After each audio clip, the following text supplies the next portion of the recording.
everyone, and welcome to those of you who are watching online. Can we give it up for our worship team? That was amazing. And Gabe, dude, I could watch you play drums all day. Watching you worship while you're playing drums, it's awesome to see. When we see other people worship, it impacts us. It changes us. It changes me. It draws me nearer to God. It draws me nearer to the worship experience. And 2 weekends in a row, we had a Gibson Les Paul up here on the stage. I mean, that was pretty awesome. It's a guitar, Chandler. So we're in this series in Acts 2. We're calling it The Stories of Us. And so you're going to see and hear from different people. Last week, you heard from a couple of our elders, Jeff Sawyer and Ryan Page. And today, you're going to hear from Chandler and me. Next weekend, you're going to hear from Pastor Aaron. And the following weekend, Palm Sunday, I'll be up here again with Eric, our Connections pastor. I'm excited about that. I cannot believe Easter is 3 weeks away. Easter is 3 weeks away. So invite people to Easter, please. So I have a question for you. The question is, do you believe that you can change the world? Do you believe you can change the world? So, I believe I can change the world. I believe I am changing the world. I try to live by this saying, it's create the world you want to live in. Create the world you want to live in. And, all right. I messed up my notes here. Do you know how to get rid of that right there? Come on. I'm just grateful that you're not. I got it. As long as you're not an Android person, we can figure this out. All right, so...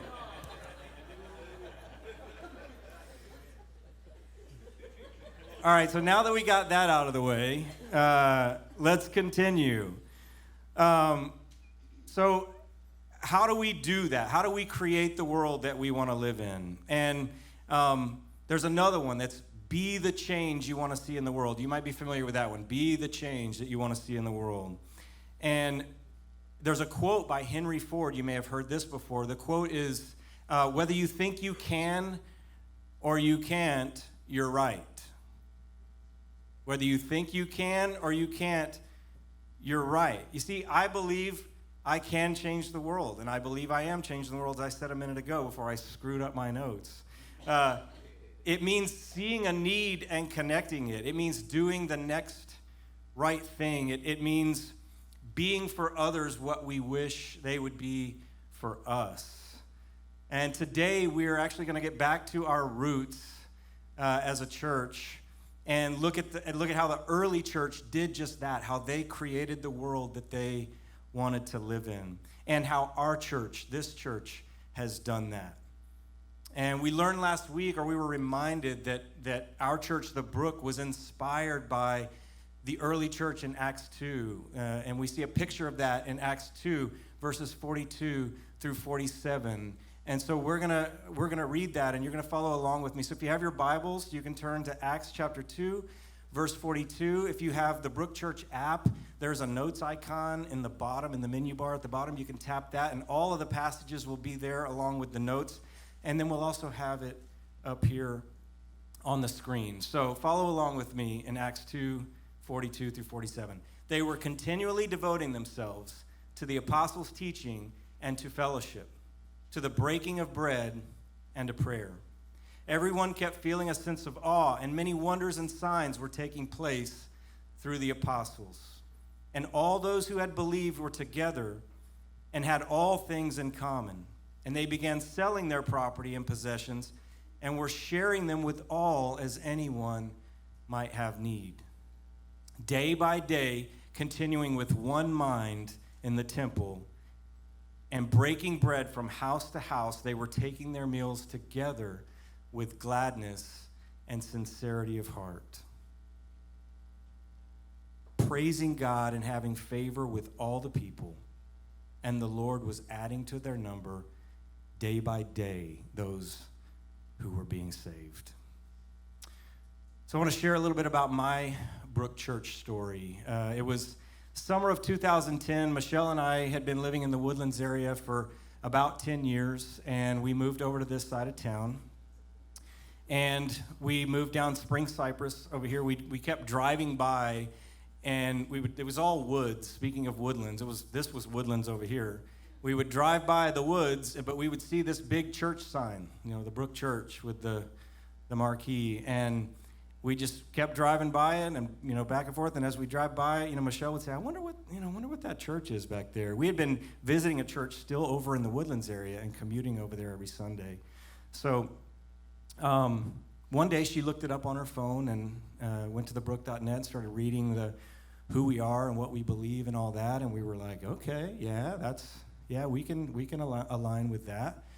And we were just really curious, like, what did the church look like? Because it was so wooded and densely wooded, you couldn't see back here. And so we just decided to drive back and take a look at it. We decided to eventually visit the church.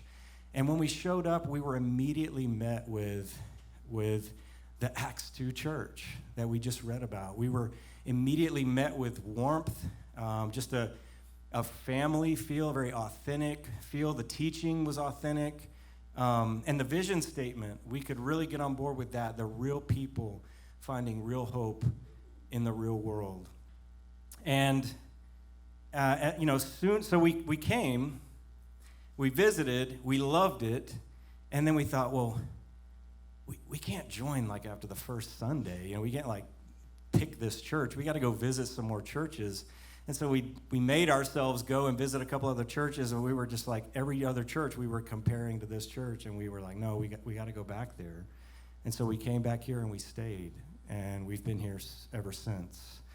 So our kids, it's already up there.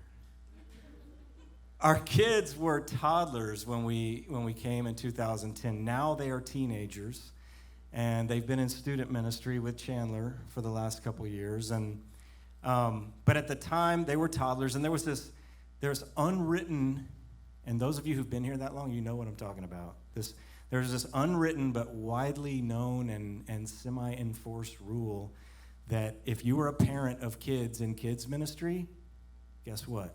You were serving in kids ministry. And so that's what we did. We served in kids ministry. And for 5.5 years, Michelle and I served sometimes 3 weekends a month. We were serving in kids ministry. And really special moment that I got to experience recently, well, really we got to experience, it wasn't just me, but I had the privilege of baptizing Lainey Lee. We had her in the toddler room when she was 3 years old, and because of the relationship that we built with her and the impact that we had on her, she actually asked that I be the one to baptize her a few months ago. And so just a super special story and outcome of that experience.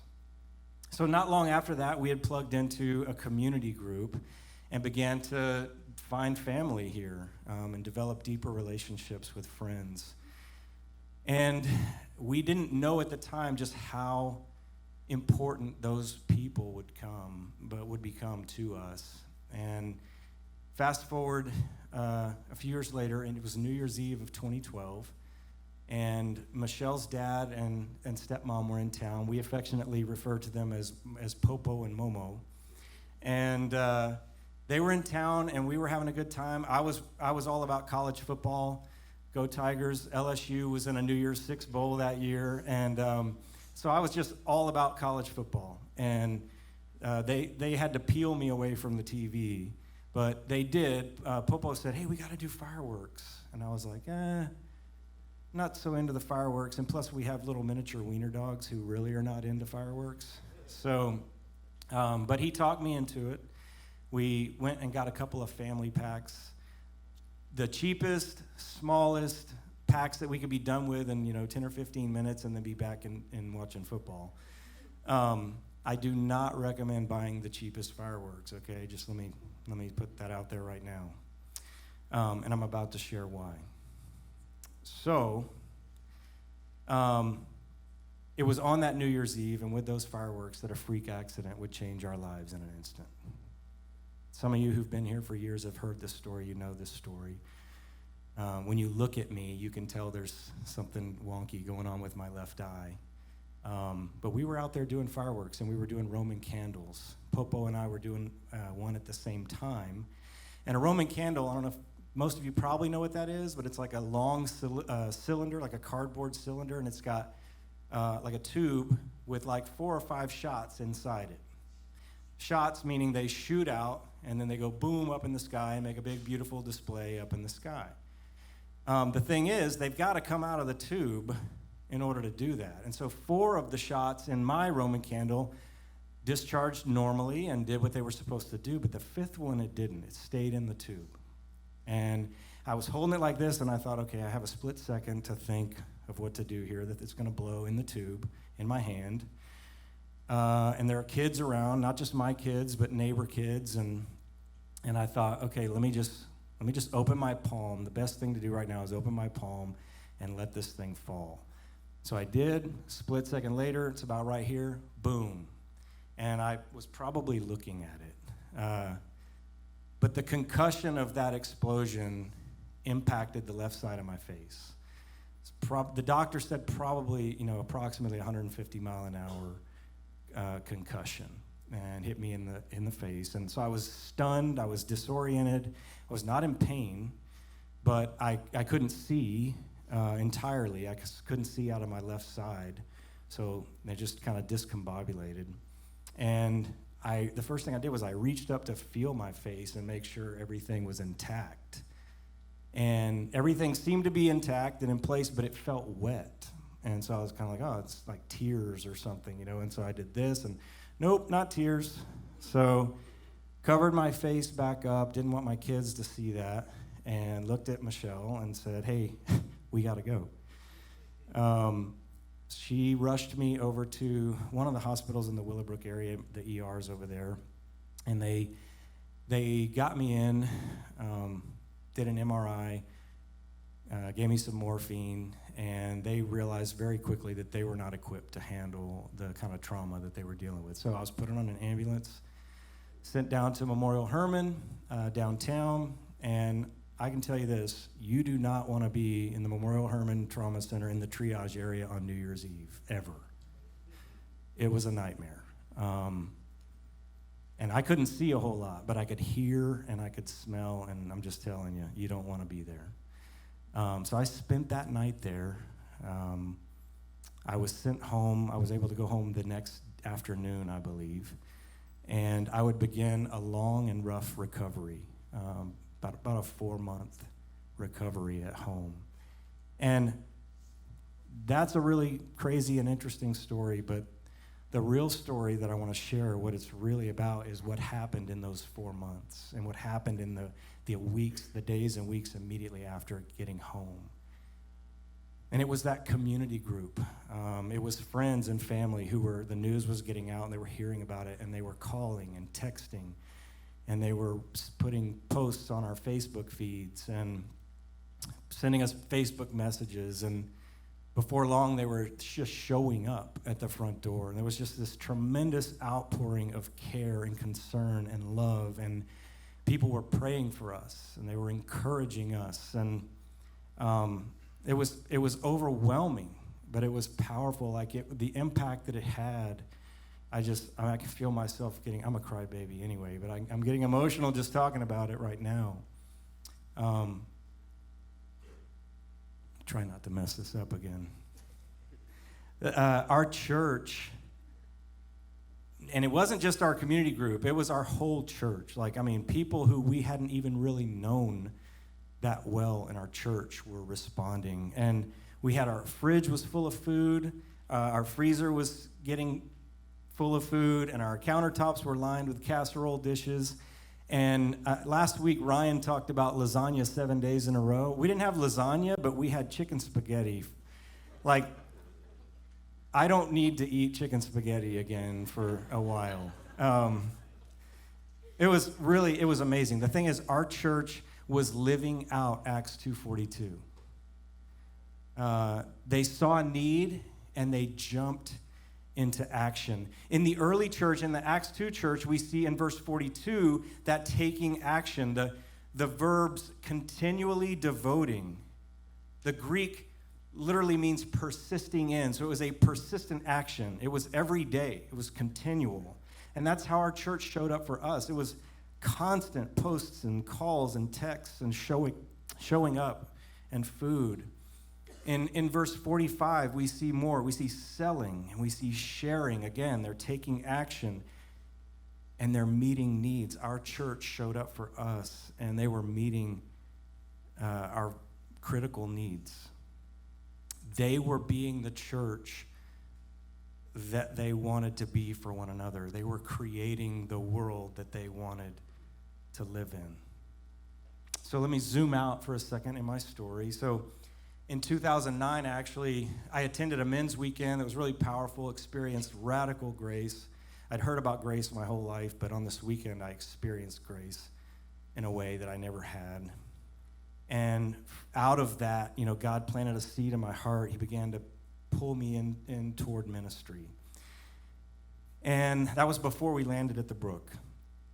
And then a few years after we had been at the Brook, on the way out, I stopped and shook the pastor's hand, and he invited me to lunch that week. And so we went to lunch, and out of nowhere, he offered me a job, a staff position to join the staff of the Brook as the media and communications director.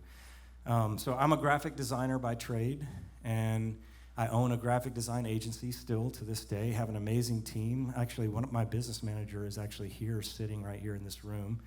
Janelle, she's awesome. And because of her, I'm able to actually do this full time now. But I love designing. I love creating all things media. And my pastor at the time found out about that, recognized that, and so he asked me to come on and create this ministry team. And I was great at it because I got to sit in a dark room or a dimly lit room at a computer all day, and behind the scenes, I didn't have to talk to anybody. And that was awesome because I'm introverted. And little did I know, though, that God was actually going to pull me out of that dimly lit room and out from behind that computer, and he was going to call me to be a pastor. He was going to call me to be a community pastor where I was actually, my primary role is people, is connecting people in those circles, in those families that I talked about, the same ones who showed up for us. That's my calling now. Little did I know that I would be up here today talking to you about it. But now that I am here, and as I've been preparing this week for this message, I've been praying, God, what is it that you really want me to say? I mean, yes, you want me to share my story, but it's not really about me. It's really about him. So I want to share a quote with you. Andy Stanley, he's a well-known pastor, Christian author, speaker. You may have seen or heard him. You may have read one or more of his books. But the quote is this. It says, "The primary activity of the church was one anothering one another." The primary activity of the church was one anothering one another. So what does that mean? Well, in the New Testament, there are 59 of these one another's. And many of them were spoken commands of Jesus. So in your Bibles, they're in the red. And so what these are God's way for us to create the world that he has in mind for us. Let me say that again. And if you're a note taker, you might want to write that down. One anothering is God's way for us to create the world that he has in mind for us. And I don't know about you, but that's definitely the world that I want to live in. Acts 2:42 through 47 is a beautiful picture of this. They were devoted to all those things, to the breaking of bread and prayer and fellowship and the apostles' teaching. But if you zoom out and look at the big picture, they were devoted to one another.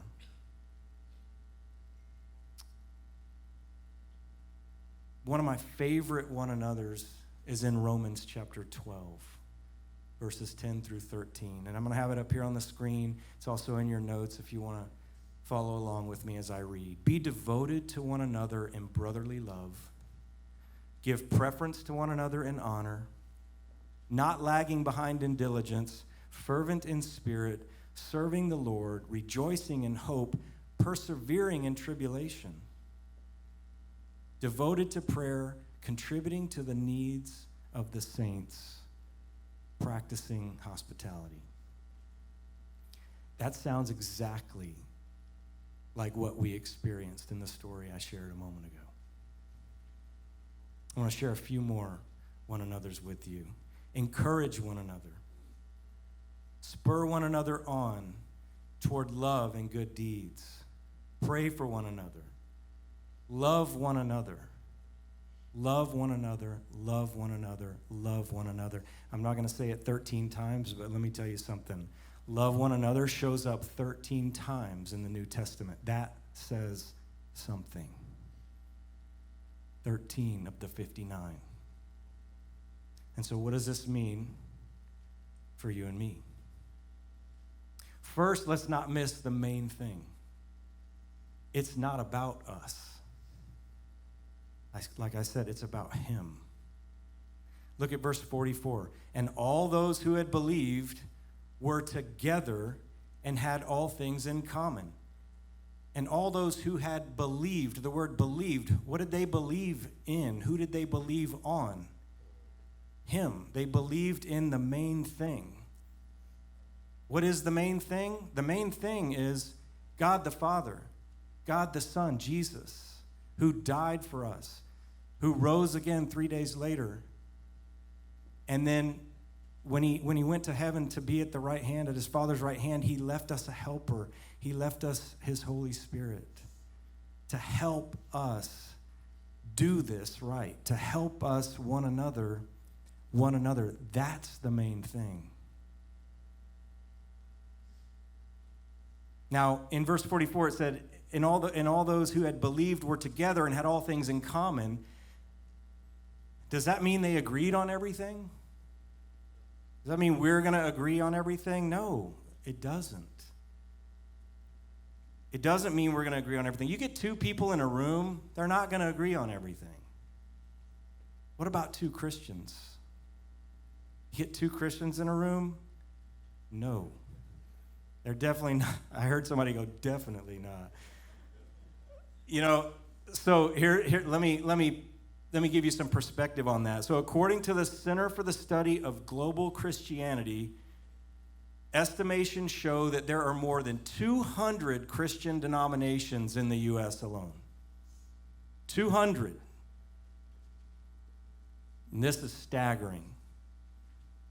45,000 Christian denominations globally. I hear gasps in the room, and it's gasp worthy. Like, that is nuts. 45,000 Christian denominations. We don't have to agree on everything as long as we agree on the main thing, though, right? Look back at verse 46 in Acts 2. It says, they were of one mind. They're agreeing on the main thing. And they weren't just gathering in the temple courts. They weren't just gathering at church. They were in one another's homes, caring for one another, meeting needs. And that's what this means for us, being the church. We don't just go to church. We are the church. Verse 46, day by day, continuing with one mind, continuing, that word, persisting with one mind, believing in the main thing, in the temple, and breaking bread from house to house, they were taking their meals together with gladness and sincerity of heart. So there's this joy component there, and the joy that can only come from him. So another quote by Andy Stanley that's often, appended to the first quote that I read is this. It says, when everyone is sitting in rows, you can't do any one another's. Now, Andy Stanley is not knocking this. He's not knocking church. He's not knocking the corporate gathering. In fact, in verse 42 in Acts, in that early church, the very first thing mentioned, and I don't think this is by accident, it's mentioned first, they continually devoted themselves to what? To the apostles' teaching. So they were in the temple courts gathered, and they were being taught. That's critical. That's just as critical as the one anothering. But I believe what Andy is getting at is that the gathering is important, but one anothering really happens whenever we actually turn our chairs toward one another, and when we face one another, and we can actually begin to see one another, and we can begin to see the needs in one another. And so I'm going to hand off to Chandler, and Chandler's going to share with you on the back half of this message today. Yeah, thanks, John. I love just what John is able to share there, even with the fireworks and all the stories about how our church here at the Brook has been able to one another, John. And so I think in the same light, I just want to share similar stories, I think, as to what that has looked like for us. And so as many of you know, I've been the student pastor here for the last 2.5 years. And we talked about this a couple of months ago, a month and a half or so ago. We shared with our church that I'd be transitioning out of my role here at the Brook to go and work for a nonprofit called the Forgotten Initiative, where we get to help people everywhere support the foster care community and experience Jesus together. That's our vision at the Forgotten Initiative. And I think when we look at that and hold that on this side, the reality is, and I think as I talked with John and our staff, we wanted to take a moment to where I can share, because I think it just is so in line with Acts 2:42 through 47, is I wouldn't even be able to support and care for the foster care community, in which I'm getting to do now, if it wasn't for the Brook caring for myself personally and our family here, even just through our foster care journey. Some of you know this already, but my wife and I are foster parents and have been foster parents for a little over a year, and even prior to that, and I'll get to share in a little bit, we've engaged the foster care community, and a lot of that has been able to happen primarily through the love and care and support that we've received here from the Brook. And so we just thought it might be a good opportunity this morning to get to share that and even piggyback off of Acts 2:42 through 47. And I think at the end of the day, my hope this morning is less to share a story about me, a story about my family, but really to share a story about us, right? The church here at the Brook, and even in the season that we're in, to talk about, hey, what does church look like? What has it always looked like, and what will it continue to look like? And so less of a story about me. I'll share a story, but I think more of a story in a general sense about us. And so you may know this already, but when I came to the Brook, I came here in November 2019, took a job here at the Brook. But even before that, so probably like April-ish, I had seen the job posting at the time.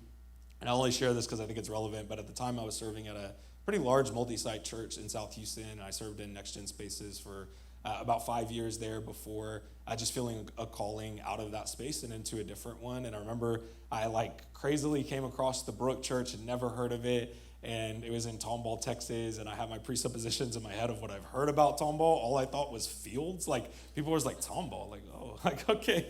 But then I got here and I was like, they got a Torchies though, And, but anyways, I remember my wife and I, at the time we had Thursday night services here. Some of you may remember that. And I thought, I didn't know what I was walking into, okay? So I thought we were going to come up on a Thursday night so that I didn't have to miss our Sunday at our church and come kind of incognito. This was before I even applied, before I reached out, anything. We came incognito, we thought. And we pulled up into the parking lot.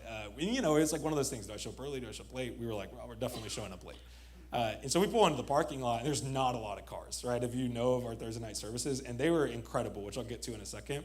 But we walk into the lobby, and we sit right back here in the back of the worship center. And man, when I tell you that I've never, and I've shared this with Aaron and our worship teams, since we've been here, and since that Thursday evening, before I ever even applied, I've never felt so pastored and led in worship in the way that we have here.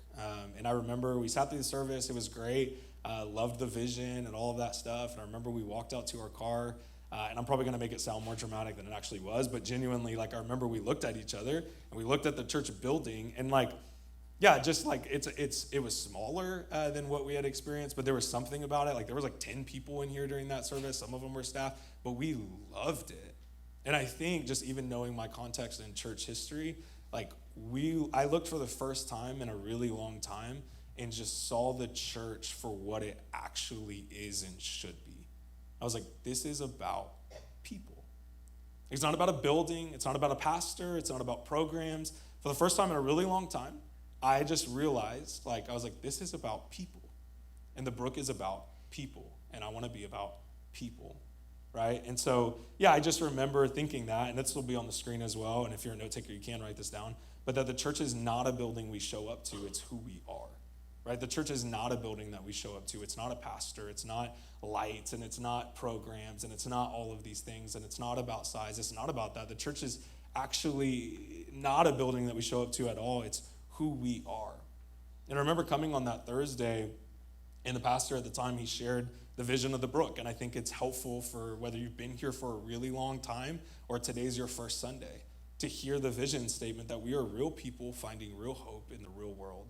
And I remember when that was spoken to me, and that just resonated with me as somebody who was sitting in a small service in the back and just saying, that's what we needed in that season, was just authenticity and realness. And I was like, that's what people are. That's what humanity is all about. It's just about authenticity, right? And I just resonated with this idea that, hey, the church is not a building that we show up to. It's just who we are. We crave that. We desired that.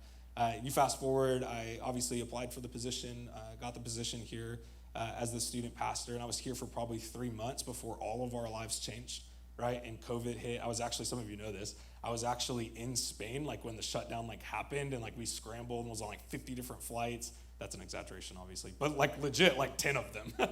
To get back here, it was insane. And I remember, because we weren't living here at the time, but we had just bought a home. The day we landed and scrambled to get back to our homes was the day, with the 2 people that were on the trip with us, they quarantined with us. Those are the first nights that we stayed in our new home here on the northwest side of Houston. And I know it sounds ironic, but the season, of the COVID shutdown and not being here, I was, racking my brain. I've been a student pastor here for three months. What does that look like? How do I connect with families? How do I connect with students? But a reminder of, hey, the Brook is about people.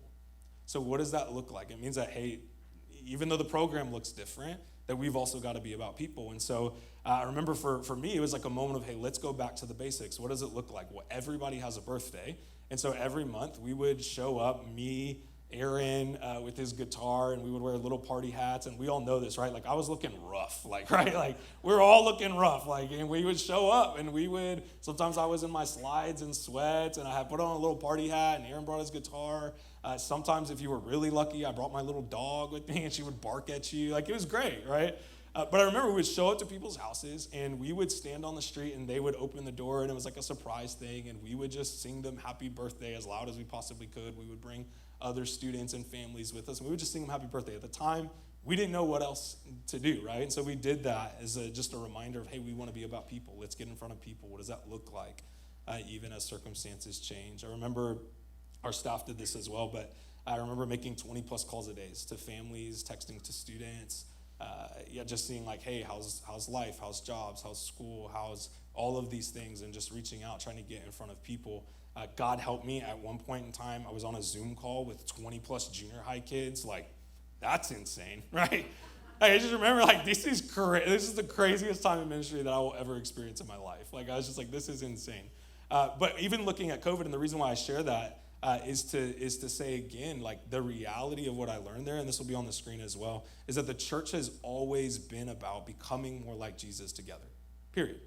That's what the church has always been about, is becoming more like Jesus together. I say that to our students over and over again on a weekly basis, that's at the heart of it, despite COVID and circumstances and staffing and programs and buildings and all of the things that make up, right, Christianity as we know it here in the West. The end goal is that the church has always been about. We look at Acts 2:42 through 47. It was this way then, that was the priority, and it should be this way now, and it should be this way moving forward, is that it's always been just simply about becoming more like Jesus together, period. That's what the church has always been about. And I think during our time here, my wife, Caitlin, and I think we've done the best we can, and hopefully you feel this way too, especially those of you that have been a part of our ministry here, that we've been able to build a student ministry that I think our church can be proud of to the best that we can and the best that we know how, one that seeks Jesus together and shows up for one another on a daily basis. John talked about how the church shows up. I think at the heart of it, we wanted to, and I've always wanted to show up for our students, show up for our families, and have leaders now that show up for them. Like, hopefully you've seen this if you've been a part of our ministry in any capacity, is volunteers who can reach families and students to a different level and capacity that I can even do, and we want to be that. And so hopefully you've seen that. And I can go on and on and on about how much I love our church, how much I love our student ministry and our families and all of these things. But when I look at Acts 2:42 through 47, I think that's why we talked about even just me being able to share the way that the church is supposed to care for one another. At the end of the day, I can't help but recognize just the way that the church has cared for our family specifically, and what that has looked like. Like I said earlier, my wife and I, we've been foster parents for a little over a year now. But even before that, if you remember this, when I got here in November 2019, and some of you may not know this if you haven't been here long, but the industrial complex that's being built right here, like right across from our parking lot, it used to be a boys' home. And before that, it used to be like some of our staff, like this was like pre my time, but our staff used to office out of this little home that was right there, right, like across from the parking lot. But when I got here, it was a boys' home. And then it was a residential treatment center. It was about 10 to 12 junior high and high school boys. And I guess you could say like my assignment like was to like care for that home. Like I was like, hey, how do I do that? Because we would have kids that would just come over here and play basketball and hang out. At the time, we didn't live here. We were still in South Houston, and we had Thursday night services at the time. So I would stay here all day on Thursdays, and they would come over almost every single Thursday on their own, and they would come play basketball. And those of you that are anything like me, you understand it's like, hey, like I'm not really good at basketball. Like there's not a ton that I see some, that's so disrespectful. Our students are like, yeah, you're really bad. But like at the time, like I remember thinking like, I'm not good at basketball, but you know what I can't, like I can't shoot very well. I can't do a lot of things very well when it comes to basketball, but what I can do is I can destroy junior high boys in basketball. Like I'm like, I can do that. Like I don't know how to care for these kids, but I can beat them in basketball, right? So we just genuinely I just started there, and I would hang out and I would play basketball with them, and I was pretty good in their eyes, right? But we would hang out with them and we would care for them, and then COVID happened, and then myself and other people, we started taking meals to them. We would ask them about tutoring and mentoring, and we would start engaging them in just a different capacity. And then it got to a point where it's like, I don't know how to care for these kids past what we're currently doing. So we reached out to a nonprofit that now our church partners with, is Fostering Family. And so we partner with them, and they help us collaborate with other churches and train us on how to care for group homes and things. And we know this now, right, that the group home is no longer there. But I think looking back, like that was a huge part, like just of our foster care journey, of just seeing like how the church, Acts 2:42 through 47, and alongside our student ministry, can care for vulnerable kids and vulnerable families.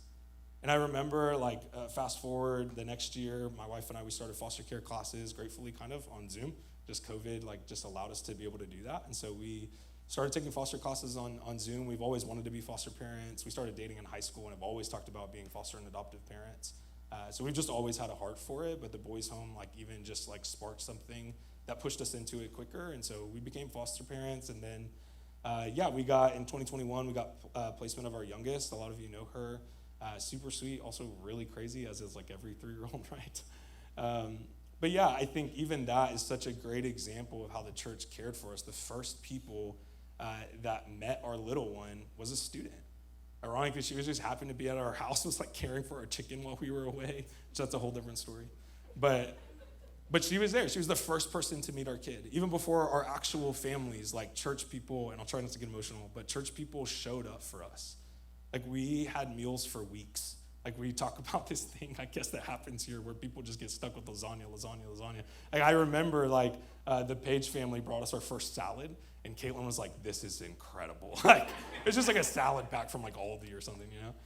But man, just our church just showed up for us. And so many of you, like even just looking in this room, like you brought us food and you cared for us. Our little one, she has her best friends are here at the church, right? Our students just love on her and care for her, and our family in a general sense, holistically. You fast forward a year later, we got a placement of our oldest, and just the way that the church has continued for both of them, for our families, even me personally, right? Just showing up with, whether that's gift cards, whether it was toys, whether it was gifts for them, or whatever it would look like, man, the church, whether it was like conversations about like real everyday life that was beneficial. I don't know. I just think the church just really, really showed up for us and has continued to show up for us through our own foster care journey as foster parents, as people who have led foster care ministry, as people who have led our student ministry, all of these things. And I think looking back at our journey of even just becoming foster parents, I think we had a choice. And I guess that's what I would like to communicate this morning. Again, less of a story about me, less of a story about my family, more of a story about us.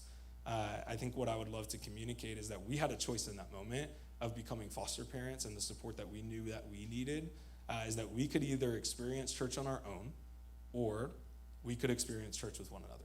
That was the choice that we had. And I think the reality is, right, I think it's the same for every single person in this room, or if you're watching online, that we all have that choice, right? Where we can either experience church on our own, or we can experience it with one another. And I think it's this push and pull towards authenticity and realness that if you would like do a heart check and a gut check of, hey, why are you even sitting in these seats in the first place? It would be because you probably crave some kind of authenticity. You crave some kind of realness, whether it be from God, whether it be from one another. But I think as we sit in rows, John talked about that, right? And you look at Acts 2:42 through 47, we all have that choice. We have that choice as becoming foster parents of whether we were going to let people in, let people around our kids, let people in around us. Like we all probably feel this, right, in some extent. It's like it's really hard to receive things. It was really hard to receive lasagna. Like, not because it was bad, but like just to receive can be difficult.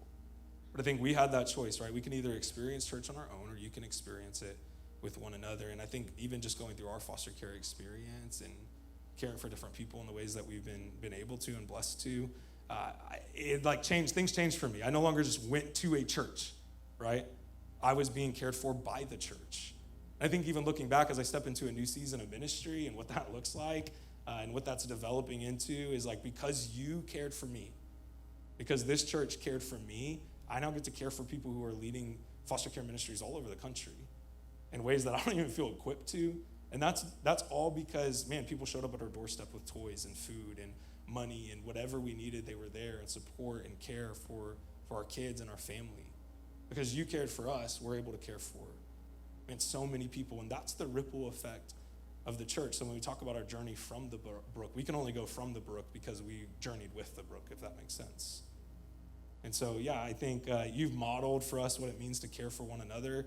I'm super grateful for our church, our students, our parents, and our staff. But I do want to encourage you, even moving past just the season that we're in as a church, right, is that you get that choice too. Of, hey, do you want to experience church on your own, or do you want to experience it together? Do you want to experience it with one another? And so, just grateful for y'all and all the families and students that we've been able to serve over the last couple of years. Let me say a prayer for us over Acts 2:42 and just our church family in general, and then I'll pass it back to John. Heavenly Father, we come before you. God, we are just grateful. Grateful for the opportunity to come to a church every week that cares not only about the platform, not only about the pastor and the speaker and the programs and the buildings and the landscaping and everything that we think goes into being a church. We're grateful to know that when we look at passages like Acts 2:42 through 47, we don't see buildings. We see people. And so, God, would we here at the Brook, individually, at work and the places that we go to, where we work and play, and in our communities, would we see church as people, and would we be the church? Even more so than the buildings and the programs. God, would we be the church to the people that we interact with on a day-to-day basis? God, I'm grateful to have the support and the care from the families over the last couple of years as serving at this church. God, would this church continue to be that church for other people and continue to send people out to do the good work all over our country and the world.